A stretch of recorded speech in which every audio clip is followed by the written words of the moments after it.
So here I am, a victim of self-improvement, on a beach, half naked, little bit wet. So what happened? Why I became a victim of self-improvement? So when I finished school over 10 years ago, I was lost and never found. I was looking for purpose in life, and I had really many strange habits.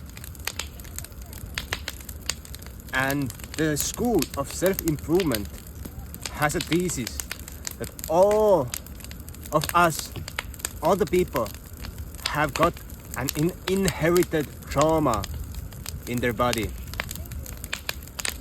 And when I started going to different gurus and teachers and healers, I was convinced that I'm a traumatized person who is not enough. Prior going into the self-healing industry, I knew I'm good, I'm cool, and I knew I was special. But after doing work on myself for years, I learned that I'm worthless, I'm not special. I should respect everyone and think that I'm nothing particular, nothing peculiar. And from there, I started a new journey to come back to myself, to become friends with me again, and to understand that I love swearing, I love occasionally drinking some wine, beer sometimes, but actually I haven't really drank alcohol over 10 years because I don't see a need for it, and I've never been a party person, so I have not gone to parties, only occasional ones which I have been organizing, as we have done cacao dance parties. These are crazy things. If people drink cacao, then they dance like crazy, and in the end we play gongs to them, to a sound healing session. And I must say that there is nothing wrong with self-improvement. There is nothing wrong with meditation or looking into yourself. But there is a problem that when people start telling that you have trauma, that you are wrong, that you are not enough, and as a sincere client who goes to find some help, I believe everything that they tell me because they are professionals. When you go to the doctor and doctor says you have cancer, you believe it, and then you need a cure for your cancer. And when someone says that, wow, your liver is not working properly, it's very hard for you to live a good life, a professional tells you that, and you believe it, as I did believe. I started seeing myself as some broken person and felt ashamed of going to meet other people because I was afraid of being myself and how I am. In my own characteristics are that I'm a dominant person. I'm a straightforward person who says everything out. I say out even the nasty and ugly things. I'm pure honesty. But when I got told for many years that you don't criticize other people, always say only good, and being aggressive or dominant is not a good virtue, but they were all women who were teaching me. There was no manly teacher who would say like, fuck this shit, just be yourself, be a man. And it really fucked my brain.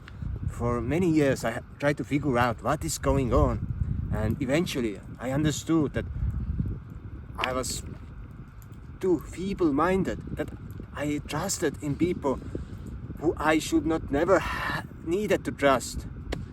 And on my journey there were teachers who were legit teachers, who gave me a lot of wisdom, a lot that I could give out to the world. So I'm not saying all my self-improvement journey has been bad, but I made some mistakes which were detrimentally crucial in inhibiting my own personal self-development, actually. And now I have taken out some points. So when you're a male, beware of the female teachers. Not in a bad sense. Like, always respect the women, respect the female. But when you are looking for positive traits, look at the men and their positive traits. Like, really inspiring person who you could talk to would be, or listen to, would be Cristiano Ronaldo, for example, greatest footballer of all the time. And his determination, his goals, and how he's dedicated to his craft and to his family. Two simple virtues. And he's dedicated. That means that he pushes through the hardship. When it's hard, he goes even harder. When he loses, he cries. But then he picks the pieces together and goes again to fight with the tide and to become the best once again.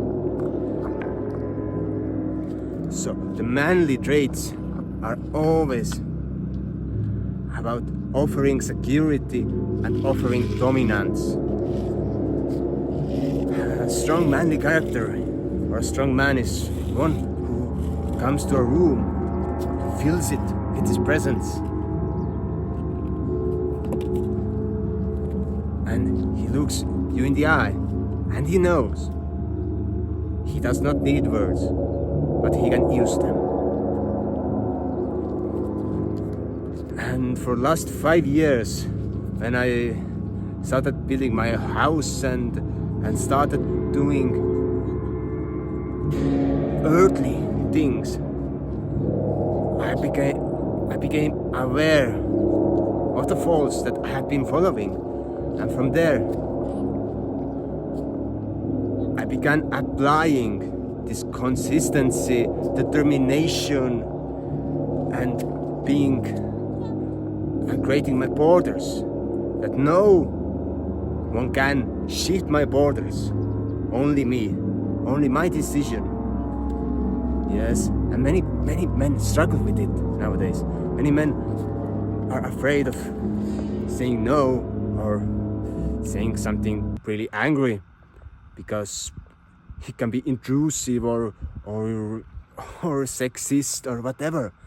But really, I really love the message that Jordan Peterson has to young males that, that start doing your stuff. Go to work, be determined, be strong.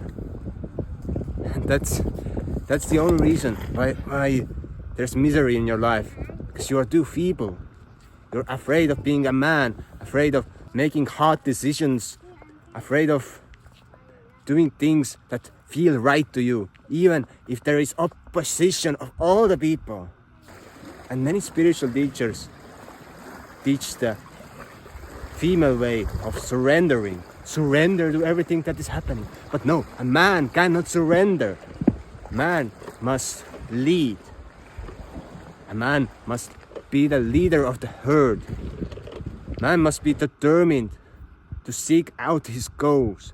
Otherwise, a man will be meek and weak, and there is no use of that man. So, I hope you enjoyed. Subscribe, check out the other videos on manifestation, and see you soon.